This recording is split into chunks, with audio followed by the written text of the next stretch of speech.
Hello, Cancer.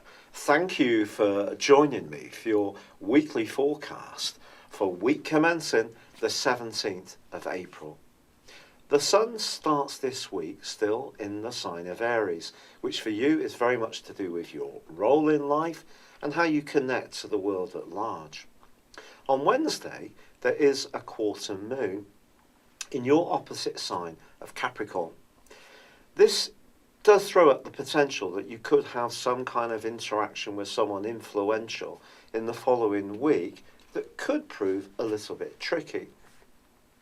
The best way to cultivate the best outcome for you is to feed into the energy that Mars and Venus are cultivating from Monday through to Thursday, because that's a really lovely energy. It's one which can see you collaborating with people, traveling a group of friends, or perhaps thinking about your long-term hopes, but in a very expansive way, but where there can be a social or even a romantic dimension to the developments. But there's a lot of changes coming for us all later this week, not least that the Sun is relocating into the sign of Taurus on Thursday. For you, this is great because although ambitions and goals may have been very much to the fore, it is really about how you get to those that counts in the next 4 weeks. And people are really going to be at the heart of this.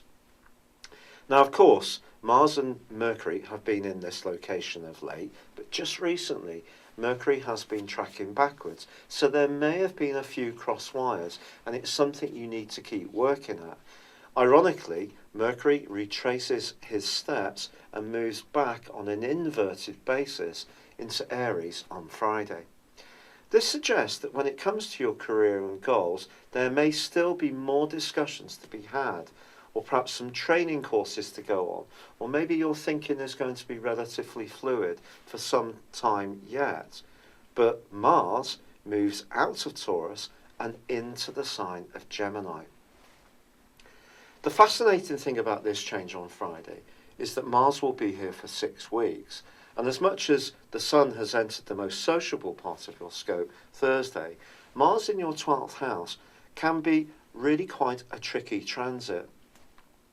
What Mars does, essentially, in this area, is have a tendency to rake up past emotional debris that's not truly resolved. Even if we feel we've dealt with stuff, suddenly we can find our moods to be a bit up and down. 1 minute feeling tearful, the next a bit angry. So it is something to be mindful of, but also it's possible that you could have some kind of reconnection to someone from your past, and it may be to do with work, and it may be an influential player. So with Mercury also tracking backwards in your sector of how you meet the world at large, this is just all saying to you, stay fluid, stay open, and just keep cultivating those contacts, because the Sun will certainly help you to do that. But we can't change the fact that Venus is continuing to square up to Saturn, and that is a much more challenging aspect, and one that does require quite a lot of care. If we think about it, Saturn is about obstructions, and for you it's been in your sector of health, of work, of life organisation, of details. It's a kind of Virgo sort of energy. So if you think about it, the difficulties or the more restrictive energy over the last couple of years may have been around this type of stuff.